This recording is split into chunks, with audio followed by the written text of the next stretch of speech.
Welcome to Indus Special. I'm Ejaz Haider. US President Donald Trump made an unannounced Thanksgiving hop to American troops in Afghanistan on Thursday. Speaking to the troops, he said that he had restarted peace negotiations with the Taliban. This announcement comes in less than 3 months after he scuttled talks with the group. The Taliban wants to make a deal and we're meeting with them, Trump said. He was also accompanied by Afghanistan's President Ashraf Ghani. Earlier on Wednesday, U.S. Joint Chiefs of Staff said a deal with the Taliban could be struck soon. He was also speaking in Kabul and revealed that negotiations between the U.S. and Taliban are ongoing. Meanwhile, Pakistan's permanent representative to the UN, Ambassador Munir Akram, has said that Islamabad supports Afghanistan's vital pursuit of peace and stability. This sentiment was also echoed by China's representative to the UN. He said Beijing backs an Afghan-led and Afghan-owned inclusive political process. To discuss where the situation is headed and what made Trump change his mind, we are joined by Dr. Jonathan Schroden, who is an analyst, research program director, and special ops research coordinator, joins us from Washington, D.C. Rahimullah Yusufzai, who is the resident editor of the news and keeps a very close watch on developments in Afghanistan, has been doing this for more than 3 decades. Let me begin with Mr. Yusufzai here. Rahimullah Yusufzai, thank you for this. Let me just quote from what President Trump said. He said, and this is in Afghanistan, we're going to stay until such time as we have a deal or we have total victory, and they want to make it a deal very badly. This is what Trump said. He also said the Taliban wants to make a deal. We'll see if they make a deal. If they do, they do. And if they don't, they don't. That's fine. So he seems to be telling us that the Taliban are very eager to make a deal while he is really indifferent to this. So I'm just trying to get my head around this. What is your sense of what exactly is he signaling? Actually, we have to look at the place where he was making this speech. So he was talking to his troops in Afghanistan. It was his first visit to Afghanistan. He had to raise the morale of his forces. And, the statement that they will stay until a deal or total victory is out of question. He and, America and his allies in the NATO tried for 18 long years, and they could not get a victory. That's why they are negotiating with Taliban. A deal is possible. That always looked possible.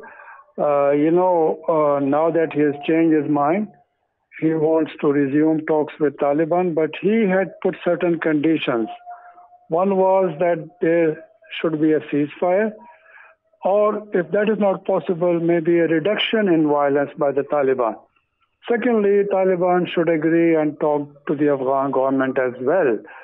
There is no clear indication yet that Taliban have agreed to these 2 demands. I think there are informal...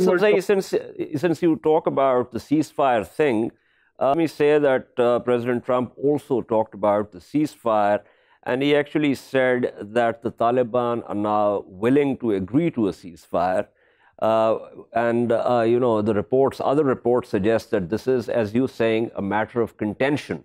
So if we are now looking for a resumption of talks, are we saying that the Taliban have agreed to some of these preconditions, or are we saying that the talks will resume from where they got scuttled, where we believe there was a draft which was to be signed?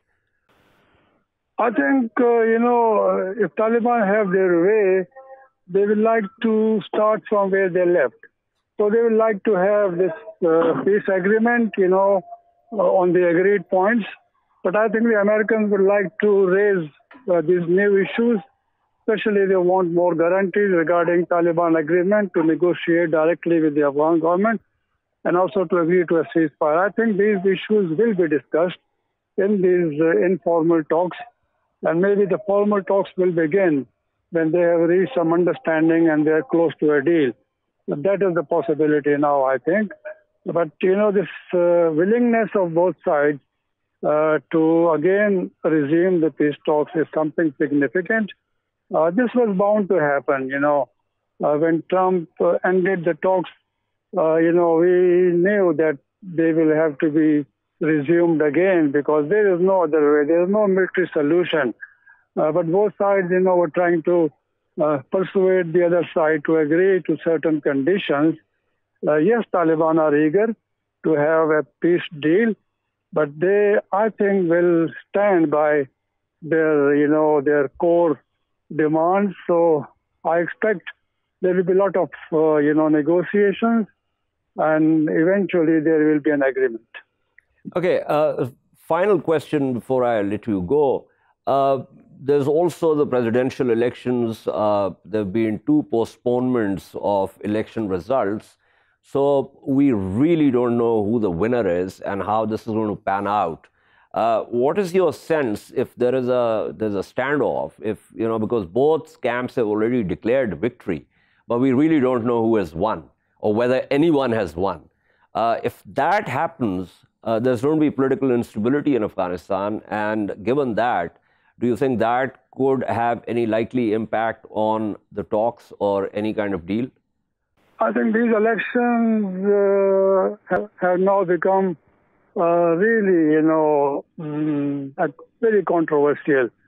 Already Dr. Abdullah has announced that they will start a protest campaign, because there has been recounting and he is opposed to recounting. We know that the loser will not accept the result. There are so many issues which were raised, bogus votes and invalid votes and votes which did not have biometric, results. So I believe that, the result, in any case, whoever wins will be controversial and not acceptable. Also, I think that the turnout has been so low, the representative character of whoever is the winner will be questioned, will be challenged. I think there also is sort of a conspiracy theory. Some people are saying that the results are also being delayed because the Americans, want this to be delayed until there's a peace agreement with Taliban. I don't know, because when these things happen, people start speculating and there are conspiracy theories. But I think that the delayed result of the election is very embarrassing for the government and for the so-called Independent Election Commission. They are trying to get transparent results, but this effort actually is leading to long delays, which is causing more concern among the voters and among the Afghan people. Correct. Absolutely. Thank you, Rahimullah Yusufzai, speaking with us. Let me go over to Dr. Jonathan Schroden. Dr. Schroden, what is your sense of the remarks that President Trump made during his unannounced visit? Is he really looking for a deal? He seems to believe that it's the other side that's really eager and he's kind of indifferent. What is your sense of what exactly is he signaling? Well, I think he's sending a clear signal that the resumption of talks is a possibility, which is a good place to start, right? I mean, when he called off the talks in early September, the follow-on statements that he made were that, talks were off the table for the foreseeable future, and that we were going to hit the In fact, he had said, if I remember correctly, he had said the talks are dead. That's right. That's exactly right. And beyond that, he said that the U.S. Was going to proceed to hit the Taliban harder than they've ever been hit before, right? Which is an escalatory stance in terms of both violence and military operations. So for him to come out and say that the talks are, that the U.S. is talking again to the Taliban, that he thinks the deal is, potentially within reach, I think is a pretty strong signal and reinforces a lot of informal activity that's been taking place by his administration over the last couple months. Ambassador Khalilzad has continued to be active both in the region, traveling around, meeting with the diplomatic entities from a lot of the regional countries. And we got confirmation just this morning that he has, in fact, been in Doha since last Saturday, having informal discussions with members of the Taliban negotiating team as well. So all of these are positive trends for getting these talks back on track. Okay, so and what is your sense? The talks will begin for the ended, or is the U.S. going to front load them with some of these conditions like ceasefire and the rest of it? Yeah, well, the Taliban stance has been very clear that they view any resumption of talks to pick up right where they left off. In fact, the Taliban spokesman Mujahid made that comment to Reuters yesterday, saying that effectively, we're still waiting for the U.S. to come back to the table, and if the talks restart, they will restart from where they left off. Which is to say that I think their position would be, we have a negotiated deal in principle, we just would like everyone to get together to sign it. I think the U.S.'s position is likely to be wanting some adjustments to the deal, most notably to address the two major criticisms that emerged in late August when it looked like a deal was imminent. Then those two things are either a ceasefire or some meaningful reduction of violence in Afghanistan, and some greater assurances in terms of a verification mechanism or some type of assurances that would address the second major criticism, which was that the deal relied too much on trusting the Taliban to deal with groups like ISIS and Al-Qaeda as the U.S. withdrew. Now, in order to get those types of concessions from the Taliban, obviously the U.S. is going to have to be willing to give up something additional. It's unclear exactly what that would be, but the U.S.'s major negotiating leverage has been the presence of its troops in Afghanistan. So it's not too hard to, draw a line to possible faster troop withdrawals or, some adjustment to the troop withdrawal timetable that was originally envisioned as part of the deal that exists now, the draft deal. Okay. I'm joined by Mariam Wardak, who's an analyst based in Kabul. I will come to you, Mariam, but let me first ask Dr. Schroden. Dr. Schroden, the sense is, and there are lots of analyses out there, not just in relation to this, but overall. So there are the impeachment proceedings, and then there's also Trump wanting to have some kind of foreign policy achievements under his belt. Much of what he has tried, whether it was putting pressure on Iran or starting nuclear, talks with North Korea, did not come to much fruition. And now, so there's Afghanistan now. Do you really think that he's pressed for this, and for that reason would want to sort of, expedite the process, get something out of this this process? Well, I think any president who's running for re-election would like to have, any number of accomplishments to point to in order to help their re-election chances. Certainly, President Trump is no different in that regard. Having a deal on Afghanistan would be a major accomplishment for him to point to. And so I'm sure there's some amount of desire to get this done in the months to come so that he could point to that as an accomplishment.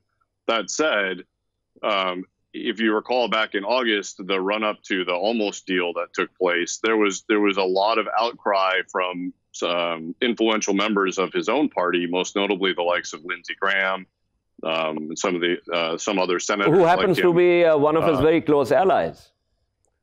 That's right.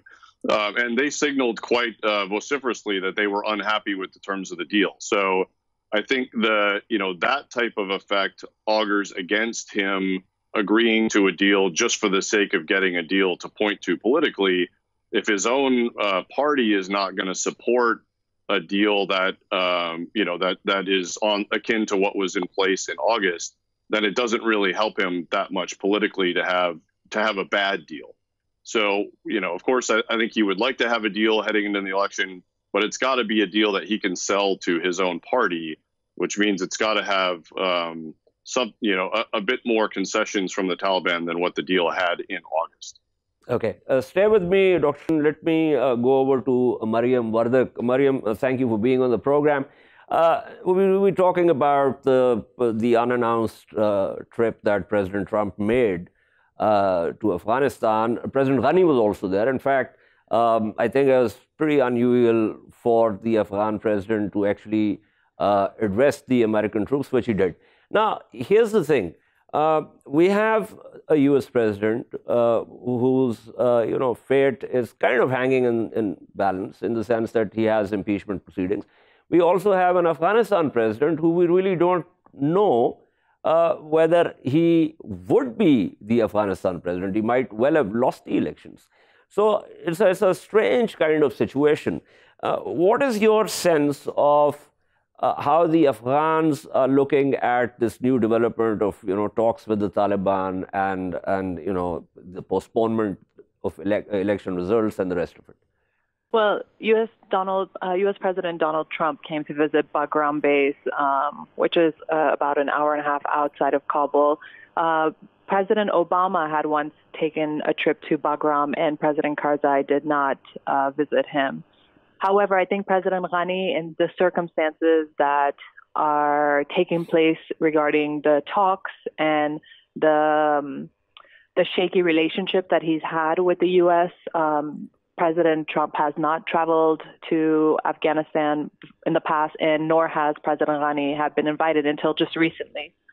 So I think that taking the trip to Bagram to meet President Trump and advocating for what the Afghan citizens need and want was I think it was a very good move on President Ghani's part. However, there's been a lot of criticism that he should have not visited his counterpart, and his counterpart should have come to the presidential palace. In regards to the elections, I think that everything is correlated with one another. The peace talks, the elections, the postponement. I mean, it makes no sense. The elections were postponed. The elections itself were postponed about first it was postponed 6 months, then it was postponed another 3 months. Now you have the results that should have been out, and this has also been postponed. So one can only assume that they're related. Today, Abdullah had a massive demonstration where many of the political leaders, former Vice President Khalili was also, he also attended the demonstration. So there was many political heads who wanted to make it clear that this time around, any form of corruption will not be accepted by the people of Afghanistan. I think that there's a huge unsettled feeling in Kabul. People outside in the rural areas could care less about who's running for president and what's going on, because they're pretty much, it's a local governance style outside of Kabul. But inside of Kabul, because it's the capital, we have a lot of diplomatic missions here.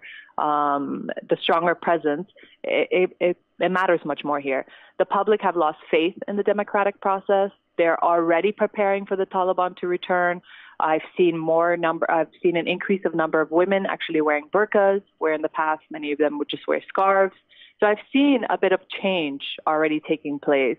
And I think I've mentioned this on your show in the past too, when President Trump had canceled the talks, that I think he wanted to show that he was serious about this, and he didn't want this to be some sort of flimsy deal. He wanted a proper word from the Taliban, and he wanted to make sure that certain things were set in stone, especially regarding violence. Absolutely. Thank you so much. That was Mariam Wardak speaking with us. Before I wrap up the segment, let me go back to Dr. Schroden. Dr. Schroden, the reason I ask about the Afghanistan presidential election results is that two of the things. One, which has to do with ceasefire or at least, less violence. The other is about the Taliban ultimately sitting down with the other Afghans, including the Afghan government. Now, in the event that the results throw up a situation of where there's a standoff between or among the rivals, then who exactly are the Taliban going to talk to? Since Afghanistan will be pushed into another political crisis, is there any sense that the Americans have some kind of fallback strategy in the event that there is this kind of political instability in Afghanistan?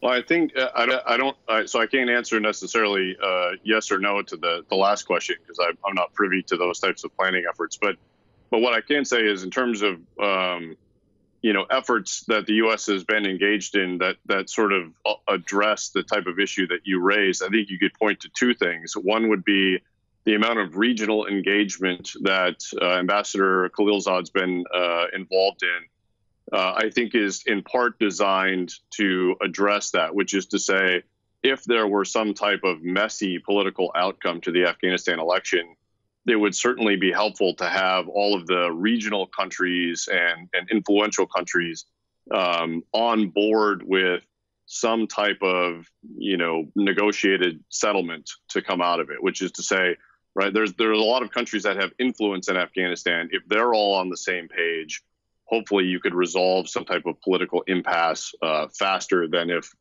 regional countries are playing spoiler roles, for example. So that's one thing I would point to. The second thing is there's been a push on the part of the U.S. Mission in Afghanistan, led by Ambassador John Bass, to get the Afghan government to publicly announce its negotiating team, the team that would sit down with the Taliban if and when intra-Afghan negotiations actually start. President Ghani made an initial announcement of such a team. It was completely full of people from his own administration, which was deemed unacceptable by both the opposition in Afghanistan as well as, I think, the U.S. And so there's been pressure to get him to announce a more inclusive negotiating team that would include members of the opposition, members of civil society groups, a greater representation of women than what was on the original list.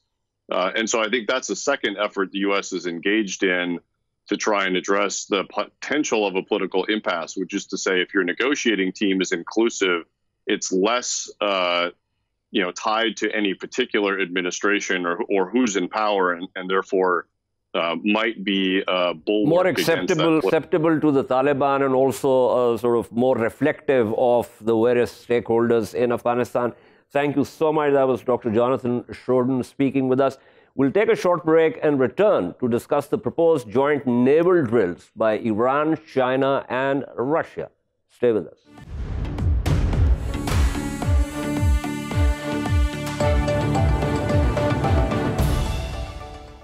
Welcome back to Indus Special. The commander of the Iranian Navy, Rear Admiral Hossein Khanzadi, has said that a plan for joint military exercises by Iran, China, and Russia was put on the table last month. He said the participants are currently engaged in preparations for the joint exercises. However, he did not specify the date of the maneuvers, though he said that Moscow, Beijing, and Tehran will train their forces for anti-terrorism and anti-piracy operations in joint military exercises. What does the development mean? Is it a response to US's show flag in the region, which envisaged anti-piracy presence of the US and 22 other allied navies? To discuss this, we are joined by Mr. Mohammad Marandi, who is an analyst and based in Tehran. Thank you, sir, for being with us. And Mark Sleboda, who is an analyst, joins us from Moscow. Let me begin with Mr. Marandi. Mr. Marandi, Vice Admiral Jim Malloy, who is the commander of U.S. Naval Forces Central Command, he declared on a visit to Riyadh, this was in September 29, that engaging and operating closely with regional counterparts is essential to maintain deterrence. What exactly is this deterrence and this sort of trilateral joint military exercises that are being prepared by Iran, Tehran, and Beijing, and Moscow? Are they in response to this kind of maneuvering by the U.S. and its allies? Well, the maneuver was announced and declared well before this trip, so it has nothing to do with the U.S. commander. But it is interesting that he would speak about deterrence when, in fact, it was a U.S. drone that entered Iranian airspace just a few months ago and was basically spying on Iranian military installations illegally. In fact, I got your comments when we did a program on that particular strike. Yeah, so the issue of deterrence really doesn't make sense. The Americans have carried out attacks on Iran over the past few decades. They supported Saddam Hussein in invading Iran. They gave him chemical weapons along with the Europeans to use against Iranians. Mr. Marandi, I got your list. Since there is no American here, let me sort of put that hat on. And you know, their counter argument is that Iran is into power projection in the greater Middle East. Iran is using the Shia populations. Iran is fomenting in Iraq, in Syria. Iran is supporting the Houthis and sort of, you know, encircling Saudi Arabia. Iran has been behind attacks on Saudi, on oil tankers and on Saudi oil installations. So there is a list on both sides. Well, I think it's quite obvious that the key issue in this region that Iran champions is the Palestinian issue. This is long before the issue of the Houthis or Iraq or Syria or anything else. And the Iranians have been supporting the Palestinian people who are Sunni. And the Iranians have been working closely with the Kurds over the past few decades, who are mostly Sunni. And the Iranians have a very good relationship with the Afghani government, which is led by Sunni. So this narrative of sectarianism is something that the Americans want to create. Otherwise, Iran has not invaded any country. It's the United States that occupied Iraq. It is the United States that occupied Afghanistan. And it's the United States that's helping the Israelis impose apartheid in Palestine. And it's the United States that have supported extremists in Afghanistan and in Syria and in Libya. I mean, even look at Libya. Where is Iran in this scenario? The Americans and the Europeans destroyed Libya, the richest country in Africa. So it's obvious who the aggressor is, which country is invading which country. The Intercept in the New York Times they accessed these Iranian intelligence files and cables, which detail the Iranian influence in Iraq and also in Syria. So there's a sense that, you know, it's a game of realpolitik and also machtpolitik. And Iran as a state is responding to or reacting or proactively responding to things that are happening in the region. Would you agree with that? No, I don't give any credit to any document that comes out of the New York Times or the Intercept. I don't take it for granted that their evidence is accurate. The only source that so far has revealed itself to be honest through and through has been WikiLeaks. And that's why Julian Assange is in prison. WikiLeaks, whatever they've shown so far, has turned out to be correct. Otherwise, documents on Iran, we had the laptop years ago, if you recall, where the Americans discovered an Iranian laptop that had proven that Iran's nuclear program was a military program. And then the Iranians said, okay, show the laptop to computer experts to see if the file that's on that laptop is real. They wouldn't do it. And then the Iranians were shown pictures of the documents, and the Iranians proved that they could not be authentic because even the names were wrong, or the places were wrong, or the stamps. So it was a doctored. You're saying it was a doctored story that was put out. Okay, but. Mr. Marandi, Mr. Marandi, before I let you go, give me a sense about the sort of, you know, the rationale behind these joint military exercises. Well, I think the Iranians and the Russians have moved closer to each other over the past few years. They have mutual concerns. The American behavior in our part of the world and across the world creates concern for any independent country. And especially in Syria, the two countries moved closer to each other. And I think that also brought an increased understanding because Iranian military and political officials, because of this situation in Syria, met each other more often, and a greater understanding and more realistic understanding of one another was brought about as a result. And so there's a convergence of interests, and I think even of values.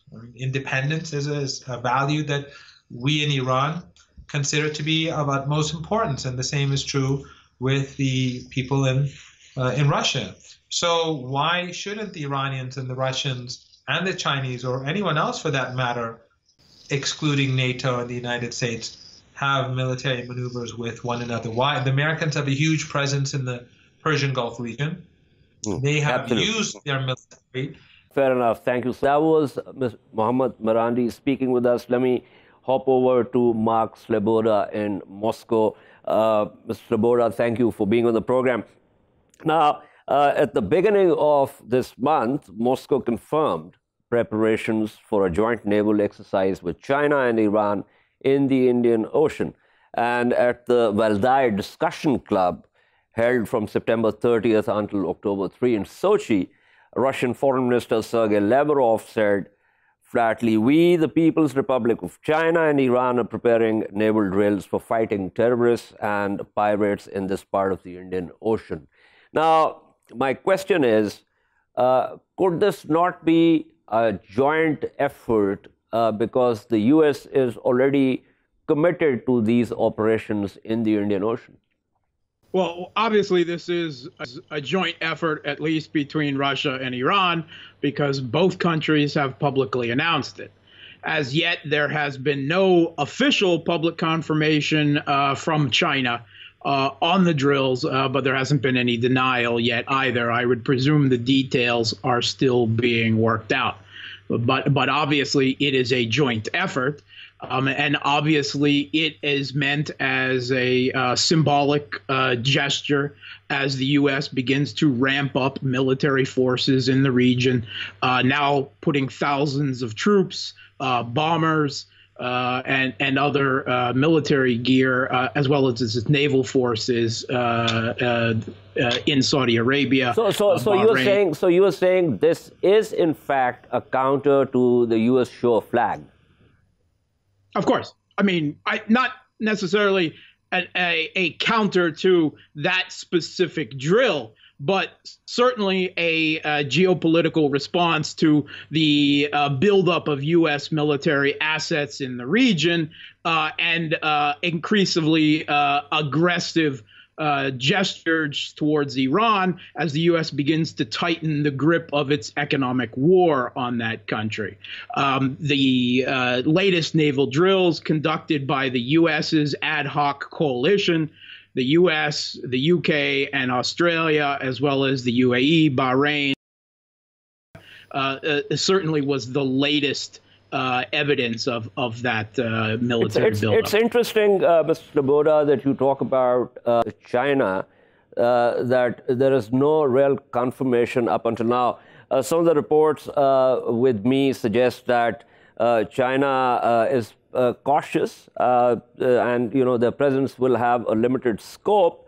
And this also came out in the South China Morning Post in September. I have with me Mr. Einar Tangen, who's an analyst based in Beijing. Thank you, Mr. Tangen, for being on the program. Give us a sense of how China is looking at this trilateral joint military exercises, anti-piracy, anti-terrorism. Mr. Sleboda just said that the U.S. is increasing its naval and other assets in the region. So this is a geopolitical response to this. Is that the sense that also comes from China?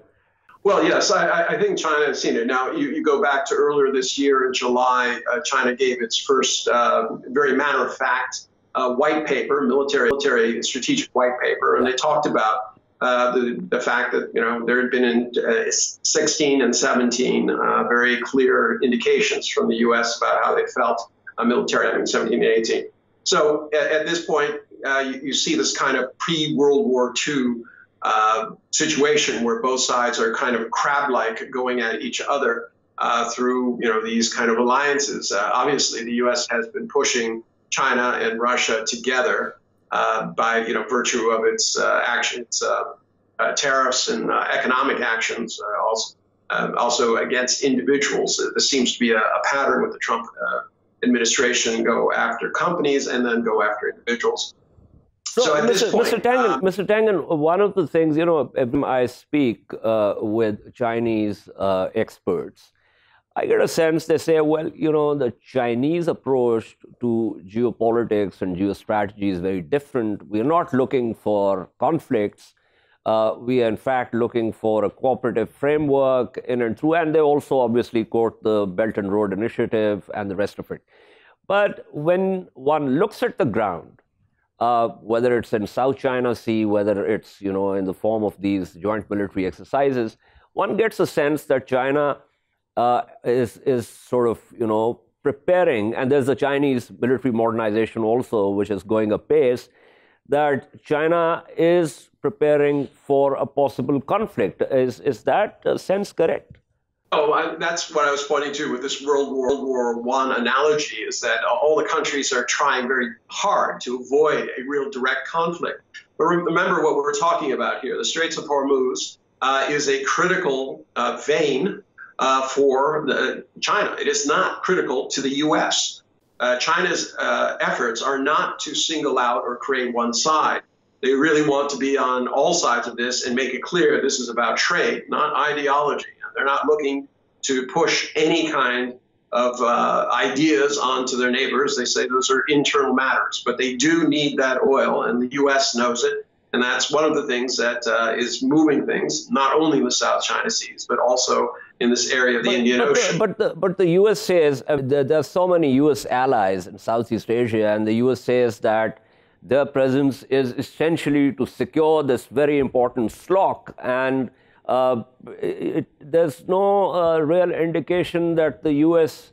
Would threaten these supplies to China. I'll get back to you on this, but let me go back to Mark Sleboda here.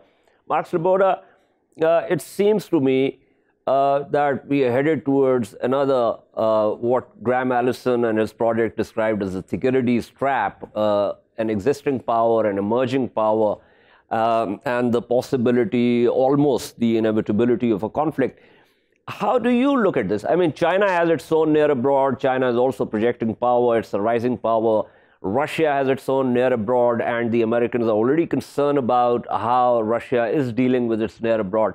So what exactly is the Russian thinking here?